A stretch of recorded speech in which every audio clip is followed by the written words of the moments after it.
Hi everybody, I am ನಿತ್ಯ. ನಾನು meditation ಮಾಡ್ತೀನಿ. ನಾನು ಇನ್ಸ್ಪೈರ್ ಆಗಿದ್ದು ನಮ್ಮ ಅಕ್ಕಯಿಂದ.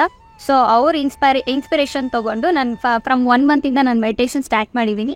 So for me the nice experience ಅಂದರೆ ನನಗೆ ಇನ್ನೂ ಯಾವ ಥರ ಎಕ್ಸ್ಪೀರಿಯನ್ಸಸ್ ಆಗಲಿಲ್ಲ, but it is beginning for me.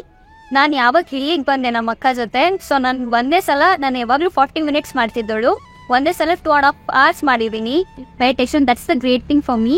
And ತುಂಬ ಚೆನ್ನಾಗಿತ್ತು. ಗುರುಗಳ ಹತ್ರ ಮಾತಾಡಿ ಒಳ್ಳೆ ಸ್ಯಾಟಿಸ್ಫ್ಯಾಕ್ಷನ್ ಆನ್ಸರ್ ಸಿಗುತ್ತೆ. ನಿಮಗೆ ಏನೇ ಕ್ವೆಶನ್ಸ್ ಇದ್ರೂ ಕೇಳಿ, ಅವ್ರು ನಿಮ್ಗೆಲ್ಲನೂ ಕ್ಲಿಯರ್ ಮಾಡ್ತಾರೆ.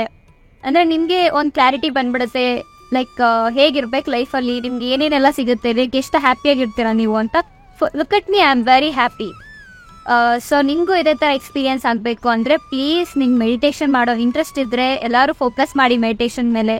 ಮತ್ತು ಇಲ್ಲಿಗೆ ಬನ್ನಿ, ನಿಮ್ಗೆ ಏನೇ ಕ್ವೆಶನ್ಸ್ ಇದ್ರೂ ಆನ್ಸರ್ಸ್ ಕೇಳಿ. Very nice place for everything. Thank you so much. ನನ್ನ ಫುಡ್ ತುಂಬ ಇಷ್ಟ ಆಯಿತು. ಅದು they talk very friendly with me. So I am very thankful for them. So thank you so much.